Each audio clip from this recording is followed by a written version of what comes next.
All right, I want to talk about a very interesting subject today, and that is the realities of running a Brazilian Jiu-Jitsu or martial arts school.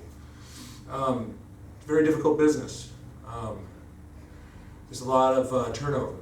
Okay, for every 10 people that come through the door, one stays, and that one usually stays for a couple months.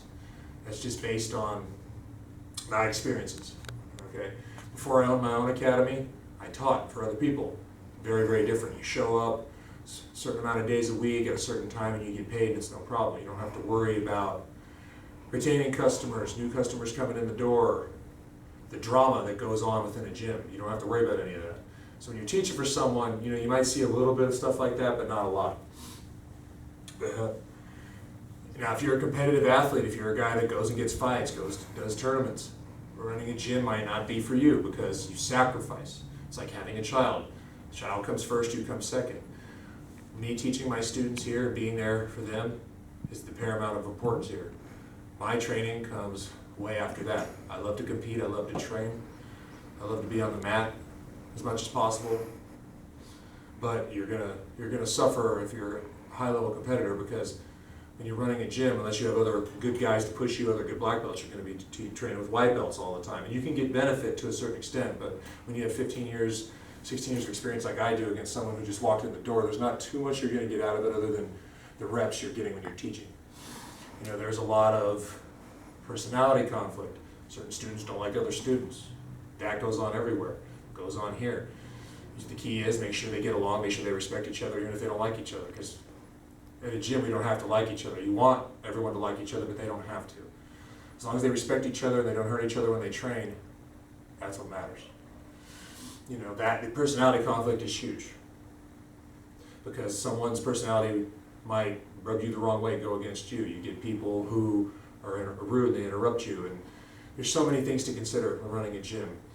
You don't make a lot of money at first. It takes time to build up clientele, build up your brand, build up your name. The only way you can avoid that is if you're a super famous guy who competes a lot and has won world titles, people know who you are. Or if you're a famous fighter, and you fought in the UFC and stuff, people know who you are and people are going to come train with you.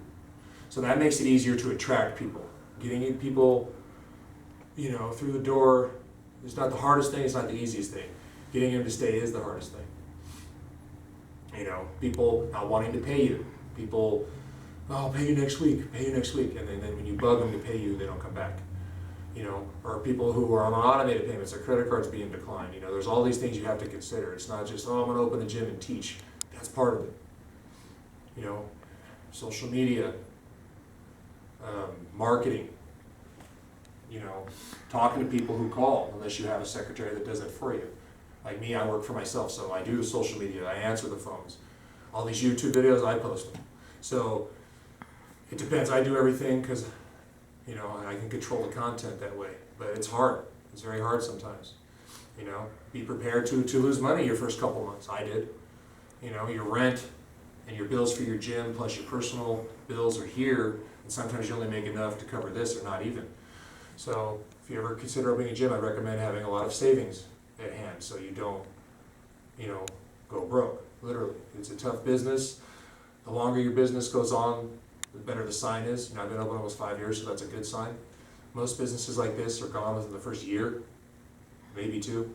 So if you open a martial arts or jiu-jitsu school, the longer you go, the better it is. You have to look at your competition in the area. Is there other people doing what you're doing?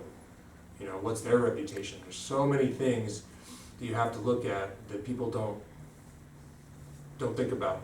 A lot of people love to teach. I wanted to open a school. Me, I always wanted to. I'm living a dream. But, those dreams aren't always the best ones initially. After a while, where I'm at now, after almost 5 years, things are very level and things are in a good equilibrium now. But they weren't always that way. You have months where you're making money, a lot of it, and there's months where you drop down, and you have to prepare for that. You don't know from one month to the next if you're going to have 10 new people sign up, or you're going to have 5 people quit the next month. There's all these things you have to be prepared for. And everyone runs their gym different ways. I have nearly 10 friends who have gyms, and I get 10 different pieces of advice for each of them. So you have to go with your gut instinct, do what feels right, and your gym will flourish on its own. Not everyone makes it, and that's a sad reality. I'd say 80 to 90% of this business fails. There's schools that have come and gone in this area since I've been open. You know, I know other friends of mine who opened gyms and they didn't last a year, they lasted 6 months. So, you know what you're getting into, know it's going to be expensive, and know that it's going to be a lot of tough times initially until you get on, you start building your brand and building a reputation. And reputation in this business is the most important thing, because word gets around about you and people don't like you, no one's going to come train with you. And that's a sad reality. So, be available to teach every class, always be polite to people, and the rest should take care of itself. That is my advice for running a jiu-jitsu or martial arts school.